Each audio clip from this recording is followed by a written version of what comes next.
أعوذ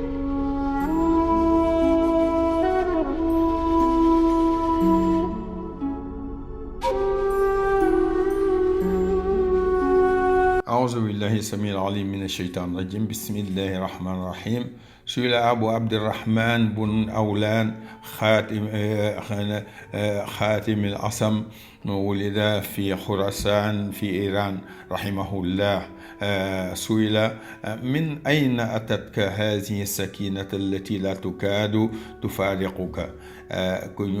بين صوفي بومك بودكون إيران nga xam ni ci mi ngi gaañu ci ñaari at ak fanweer ak juróom-ñaar après gàddaay bi ci la gaañu nga xam ni demoon na wóoroon na dem fépp di jàngale. ñu bés ñu laaj ko waaye yow fa xaatimul asam lan moo waral toujours yaa ngeeg dal foo toll nga xam ni dal googu du la bàyyi ba mukk. mu daal di leen tontu: alimtu annani innama xuliqtu li abuda rabbi azza wa jalla fa ana fi shughli fi zalika. mu leen li ci jëkk mooy ni man dama xam ni yàlla daf ma bind ngir ma di ko jaamu fu ma toll, moom mi nga xam mooy aji kawe ji, mooy aji boroom lépp. te loolu bépp ba fu ma toll nag ci loolu rek lay dund. mu ne leen ñaar: wa alimtu anna qadaa illahi taala adalun fa ana bihi raadin. mu leen dama wóor ni itam dogalu yàlla dafa nekk loo xam lu juste la, loo xam ni lu dafa maandu yàlla te man maa ngi ci loolu di ko ci sant fu ma toll. mu leen ñetteel bi: waaye qantu anna rizqi laa yujaawizuni fa wathiqtu. mu ne leen sama li nga xam mooy sama wërsëg itam ci sama dund xam naa ni du ma rëcc mukk, moo taxit maa fu ma toll maa ngi toog di ko xaar. mu leen ñeenteel bi: waaye qantu anna allaha yaraani xaytu ma kuntu wa ana astaxyi minhu. mu ne yéen itam xam naa ni fu ma di toll bëtu yàlla ngi tegu ci man, yàlla ngi may xool fu ma toll, bu ma nëbboog bu ma feeñee, kon nag man itam maa ngi bàyyi loolu xel fu ma toll. mu leen juróom bi: alimtu anna lii ajalan yubaadiru nii fa ana ubaadiruhu bil amali saalih. mu ne xam naa ni ci sama dund itam am na terme boo xam ne foofu am lu fa àggee fa lay yem, te loolu mu ngi daw si ñëw ci man. kon nag man itam maa ngi koy xaar, ci li ma koy xaaree mooy lan? mooy liggéey bu rafet ngir yàlla. wa xatama mu daal di tëjee lool nag bi ñaan: ja'alani llahu wa iyyakum fi sakinatin ila an nalqaahu. mu ne yàlla ma yàlla defal leen ko yéen ñëpp ngeen am dal googu ba bés bi ñuy dajeek suñu waram incha allah ñun ñëpp. waaw ñu xam nag ni loolu yëpp pour ñu bëgg ko am nag: wa in tattaqullah yu'tikum kullu zalika. bu fekkee ne am nañ ragal yàlla gu ma sëkk, loolu yëpp yàlla danañu ko defal, dal googu danañu ko defal. te loolu nga xam ne xaatam moom la wax, ku ci nekk di nga ko wax sa bopp, di nga ko jàpp. moo tax man araada al ilma falyattaqillah yattaqa. mu ne koo xam ne koo xam ne ki da nga bëgg xam-xam naga ragal yàlla moo ne wattaqullah wa yuallimukumullah ci suuratul Baqara boo ne ko fekk mu ne ragal leen yàlla ndax yàlla indi leen xam-xam. man araada ñaareel ba: man araada rizqa falyattaqillah. ku bëgg a wërsëgu àddina naga ragal yàlla nee na: wa man yattaqillah yaj'al lahu maxrajan wa yarzuqhu min haythu laa yahtasib. mu ne képp koo xam ne ragal nga yàlla na la indil ak génn gu leer, dina lay wërsëg boo xam ne yaakaaroo ko wan sànni di nga ko am. ñetteel ba mu ne: ala taysira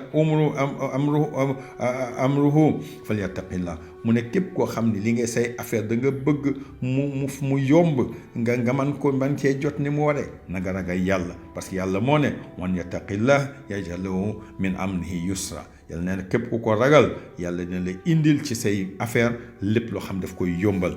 ñeenteel ba mu ne: man araada tawqiif fi ma'rifati al-haqq min al-baatili.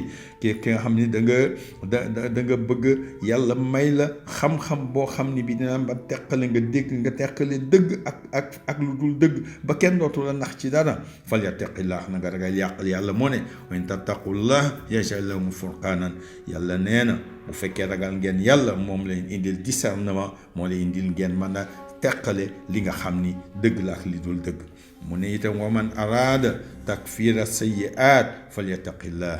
mu ne képp koo xam ne bëgg nga yàlla soppil la say jëf yu ñaaw def ko jëf yu rafet waaye na nga ragal yàlla ndax yàlla moo ne woon yattaqillah yukaffir anhu sayyi'aatihi yàlla moo wax léegi képp ku ragal yàlla say yu ñaaw dinaa la ko soppil defal la ko yu rafet juróom benneel ba mu ne woon adan najaata fi axirati képp koo xam ne ki da nga bëgg yawmal qiyaam yàlla defal la protection contre safara bien sûr fal yattaqillah summa moo yàlla moo ne summa nunajji lazina taqaw wala feneen mu ne summa nunajji llahu lazina taqaw bi mafazatihim laa yamassuhum suu wala hum yaxzanuun yàlla nee na yàlla man may protéger ñi nga xam ni dañoo maa ragaloon ci àddina waaw day defal leen xéewal yoo xam ni yii benn coono du leen dal lenn lu ñaaw du leen dal te ñoom du ñu jàq mukk yawmal qiyaama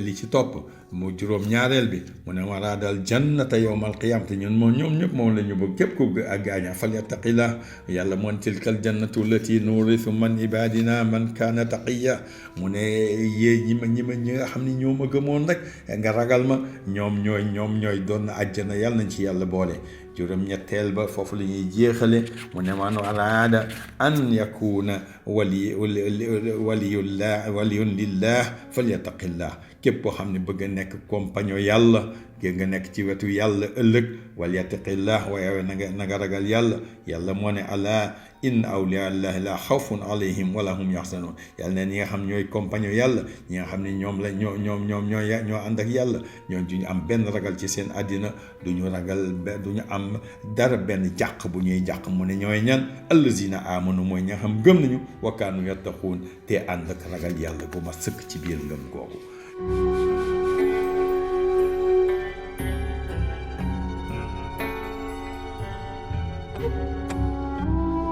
Il a été demandé à Abu Abdurrahman Bun Awlan, qu'on appelait Khatim al-Assam, né à Khorasan en Iran et mort en 237 de l'Hégire, qu'Allah lui accorde sa miséricorde. On lui a demandé où est-ce qu'il a acquis sa sérénité de tout instant et il répondit en 5 points. Premièrement, je sais que j'ai été créé pour servir mon Seigneur, le sublime, le parfait, et cela m'occupe à tout instant. Deuxièmement, j'ai appris que les décisions d'Allah sont justes et je l'en remercie tout le temps. Troisièmement, j'ai la certitude que mes moyens de subsistance ne peuvent m'échapper et je garde confiance. Quatrièmement, j'ai la certitude qu'Allah me voit où que je puisse me trouver, alors je reste humble en cela. Cinquièmement, je sais qu'il y a un terme fixé pour moi. Ce terme-là vient vers moi et moi aussi, je vais vers lui et je l'attends avec sérénité. Et il termine sa réponse par dire qu'Allah nous donne à vous et à moi une sérénité complète jusqu'à ce que nous le rencontrions. Amin ya rabbal alamin. Sachez, chers frères et sœurs, que vous n'atteindrez ces états que si vous travaillez à améliorer votre crainte révérentielle d'Allah. Et voici quelques exemples tirés du Coran. Celui qui veut la connaissance, qu'il craigne Allah, qui dit lui-même, craignez Allah et il vous donnera la connaissance. Si vous voulez des ressources, craignez Allah. En effet, Allah dit, celui qui craint Allah, il lui donnera une issue heureuse, et lui donnera des richesses auxquelles il ne s'attendait pas. Troisièmement, celui qui veut la réussite dans ses affaires, qu'il craigne Allah. Ensuite, en effet, Dieu nous dit, celui qui craint Allah, il lui rend facile toutes ses affaires. Quatrièmement, celui qui a la possibilité de discerner le vrai et le faux, qui veut la possibilité de discerner le vrai et le faux, qu'il craigne Allah. Ensuite, en effet, Allah nous dit, si vous craignez Allah, il vous accordera le discernement. Cinquièmement, celui qui veut qu'Allah lui efface ses mauvaises actions, qu'il craigne Allah. En effet, Allah dit, celui qui craint Allah, il l'absoudra de ses péchés. Sixièmement, celui qui veut la protection le jour du jugement dernier, qu'il craigne Allah. Certes, Allah épargnera ceux qui l'ont craint à travers leurs œuvres salutaires et aucun mal ne les touchera pas. Ils ne seront pas affligés. Il en est de même pour celui qui veut entrer au paradis et enfin aussi celui qui veut être avec Allah. Dieu dit, ceux qui sont avec Allah, ils n'auront pour sûr aucune peur, ils ne seront pas affligés. Ceux-là sont ceux qui ont cru et qui avaient la vraie crainte d'Allah. Qu'Allah fasse que nous méritions d'être de cela. Amin ya rabbal alamin.